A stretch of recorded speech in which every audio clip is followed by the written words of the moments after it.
Nous sommes au pied du donjon. Regardez votre lecteur. Vous voyez bien ce que je vois? Profitons de ce remarquable point de vue. D'ici, nous pouvons observer les différentes parties de cet incroyable monument. Sur la gauche se trouve l'une des constructions les plus anciennes, le donjon. Il date du Moyen Âge, du XIVe siècle pour être précis. Avec ses 50 mètres de hauteur, le donjon de Vincennes est le plus haut édifice médiéval fortifié d'Europe. Et oui, rien que ça! Malgré son aspect massif, dédié à la défense, il était aussi le lieu d'habitation du roi. Imaginez le château à l'époque de Charles V, au XIVe siècle. Les bâtiments que vous apercevez sur la droite et la chapelle n'existent pas encore. Seule une enceinte fortifiée défendue par de hautes tours cerne l'ensemble. Regardez la gravure sur votre lecteur. Elle vous donnera une meilleure idée de l'aspect originel du château. Maintenant, regardez devant vous. Au fond, vous voyez l'édifice religieux? Il s'agit de la Sainte-Chapelle de Vincennes. Sa construction s'est étalée sur plus de 150 ans, de la fin du XIVe au milieu du XVIe siècle.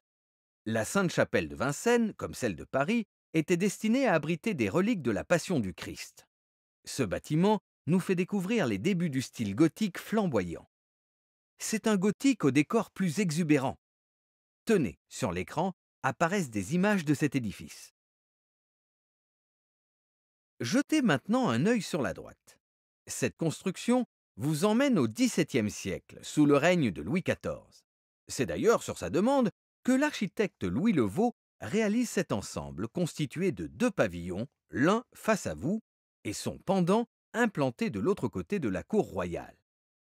Voici une expression accomplie de l'architecture classique des temps modernes, des façades monumentales rythmées par de grands pilastres et ornées de décors inspirés de l'Antiquité. Là encore, vous pouvez consulter votre lecteur pour voir plus en détail les bâtiments en question. Je vous propose maintenant de longer l'enceinte du château sur votre gauche. Observez-la tout en avançant. Elle nous replonge en 1796. L'arsenal de Paris, l'atelier de fabrication d'armes et de matériel militaire, s'installe dans le château et de nombreuses transformations sont alors réalisées. Et justement, les tours qui se trouvent tout le long de l'enceinte médiévale sont arasées. Plus simplement, leurs niveaux supérieurs sont démolis. Ceci pour aménager des plateformes destinées à des pièces d'artillerie. Quel voyage dans le temps! Avec ces bâtiments construits à différentes époques, le château de Vincennes propose un cours d'architecture grandeur nature. Mais n'attendons plus et tentons de trouver la dernière étape grâce à l'énigme numéro 17. Si près du but, continuez à longer l'enceinte du château, puis tournez à la statue de celui qui, jadis, rendait la justice au pied d'un chêne. La tour au pont-levis est votre destination finale. Je n'en reviens pas. Dire qu'une seule étape nous sépare de la réponse finale?